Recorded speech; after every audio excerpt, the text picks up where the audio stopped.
দুইটি গুরুত্বপূর্ণ বিষয় নিয়ে আপনাদের সামনে কথা বলতে চাই।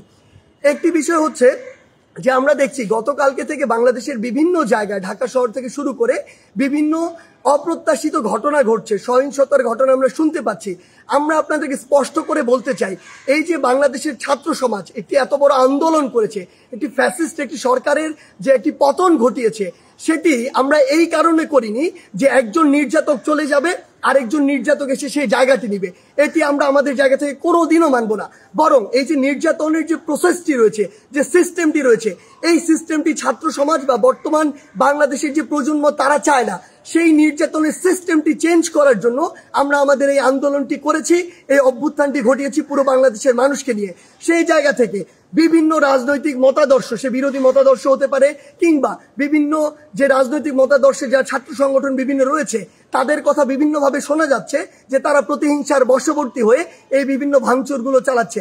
আমরা স্পষ্ট করে বলে দিতে চাই, এই বাংলাদেশে এরকম যদি অন্যায় বা অপরাধ যেগুলো হচ্ছে, এগুলোর অবশ্যই প্রত্যেকটির বিচার হবে। সেই জায়গা থেকে আমরা স্পষ্ট করি, আমরা কখনো আমাদের জায়গা থেকে এমন সহিংসতাগুলো সমর্থন করি না।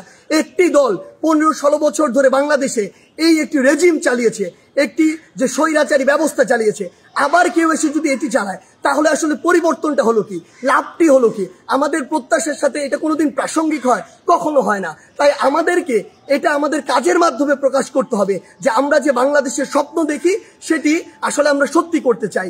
আরেকটি স্পষ্ট করে কথা বলতে চাই, সেটি হচ্ছে যে আমাদের যে সংখ্যালঘু ভাই বোনেরা রয়েছে, তাদের বিভিন্ন ধর্মীয় উপাসনালয় রয়েছে, সেগুলোতে অনেকেই চক্রান্ত করে আঘাত করার চেষ্টা করছে, অনেকে প্রোপাগান্ডা ছড়াচ্ছে, যা হচ্ছে না তাও বলছে।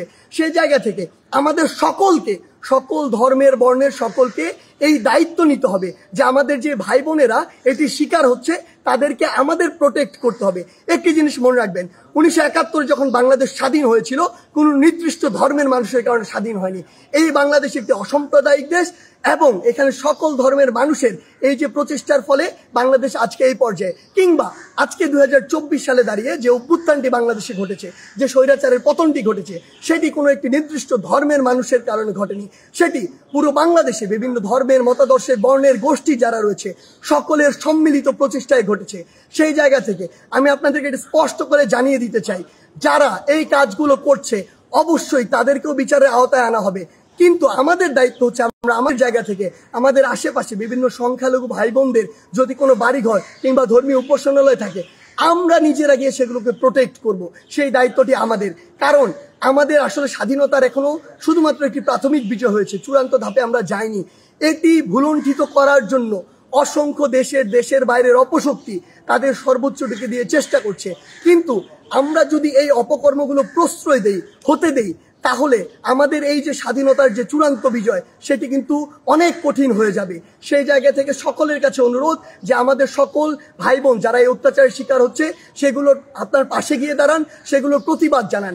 এবং কেউ যদি কোনো রাজনৈতিক উদ্দেশ্যে প্রতিহিংসার বশবর্তী হয়ে কিংবা অন্য কোনো মতাদর্শ এই চিন্তা করে এসব হামলা চালায়, অবশ্যই এই বাংলাদেশে সেগুলোর বিচার হবে।